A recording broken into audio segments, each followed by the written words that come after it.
You keep wondering why some people naturally become the emotional backbone of every room they enter. Why do certain people become the protector, the organizer, the safe place, the one everyone leans on when life gets messy? And why does that same strength sometimes turn into emotional overload, silent pressure, and burnout? No one sees coming. I want you to look at Pushya through a lens that speaks your language: personality, identity, relationships, ambition, and inner wiring. I want to show you why this nakshatra maps so powerfully into MBTI and Enneagram, and what that means for you if Pushya touches your moon, ascendant, Mercury, Mars, Venus, Rahu, or Ketu. If you have strong Pushya energy, you are built for meaning through responsibility. You do not just want emotional closeness, you want emotional safety. You do not just want success, you want stability. You want your people protected, guided, strengthened, and held together. That is the heartbeat of Pushya. Pushya nurtures through structure. It protects through consistency. It cares through duty. It leads through responsibility.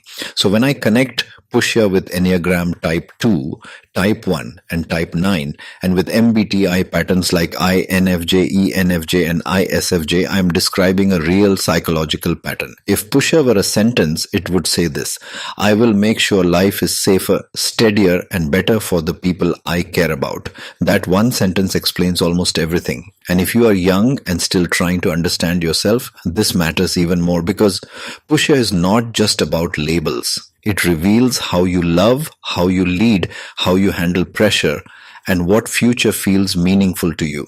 It explains why Pushya can look like Enneagram Type 2, because you feel fulfilled when you are useful, supportive, and emotionally needed. You often show love through service. You help, guide, check in, carry, and protect. But this same pattern can become dangerous when your identity gets tied to being needed. Then you stop helping from love and start helping from pressure. You begin to feel unseen, overused, and emotionally heavy, even while looking strong on the outside.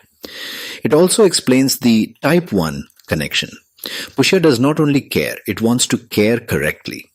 It wants standards, ethics, and responsibility. That means you may have a strong inner voice that says, do it right, hold it together, be mature, be dependable. That is noble, but it can also make you rigid, self-critical, and quietly judgmental when others feel careless. And yes, it explains the Type 9 link too. Pushya often wants peace, not chaos. It wants emotional steadiness, not unnecessary drama.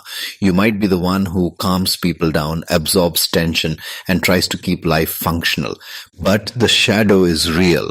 You may avoid conflict, suppress your own needs, and tell yourself that keeping the peace matters more than telling the truth of what you feel.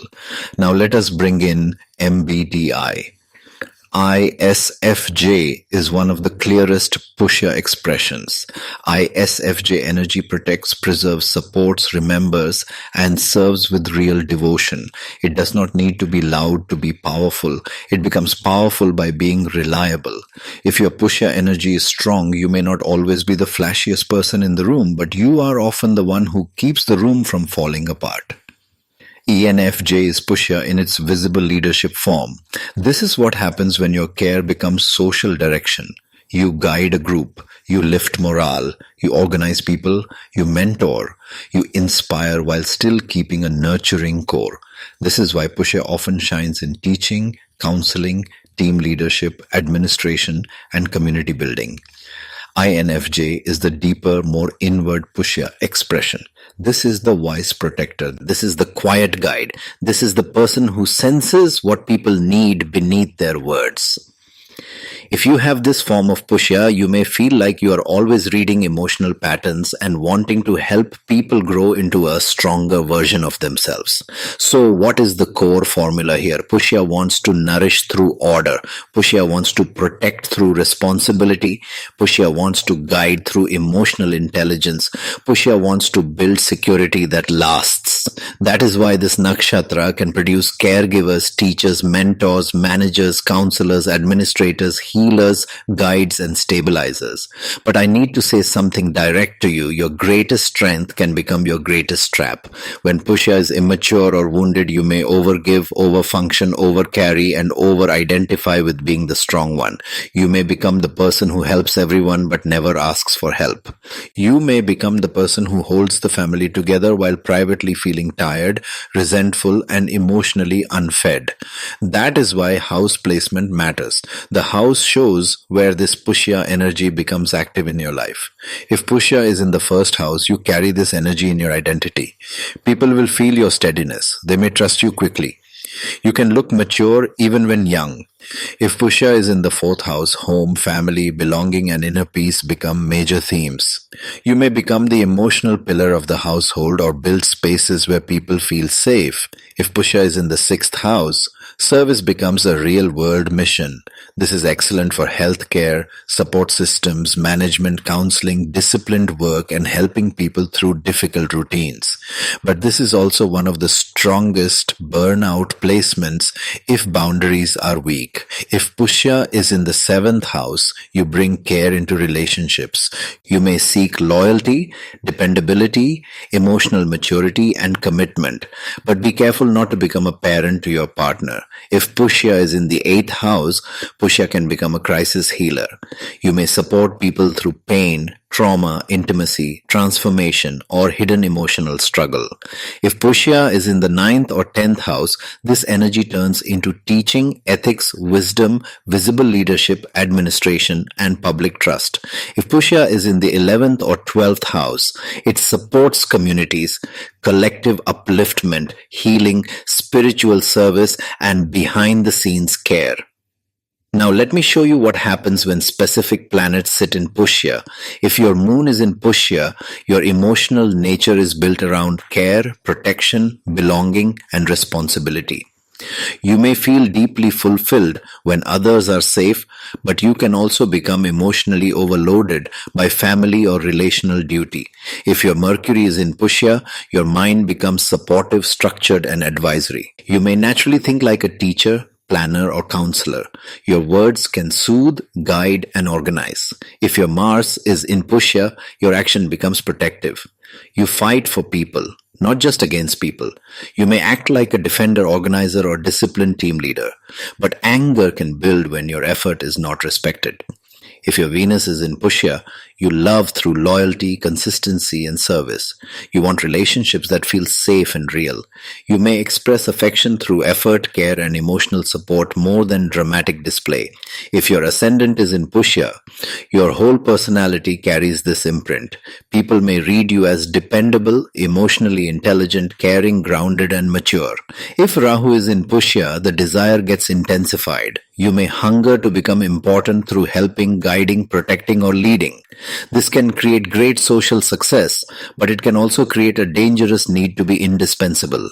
If Ketu is in Pushya, there is often old wisdom around care, duty, service, or emotional responsibility.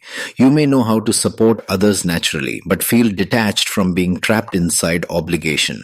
So what should you do with this knowledge if you are young, still figuring yourself out, still building identity, still trying to understand your place in the world? Here is the truth. You do not need to stop being caring. You do not need to stop being responsible. You do not need to stop being the one who protects, guides, and holds people together. But you do need to learn the difference between support and self-sacrifice. You do need to learn the difference between leadership and control. You do need to learn the difference between loyalty and emotional overextension. That is the evolution of Pushya. The lower version says, I must carry everything.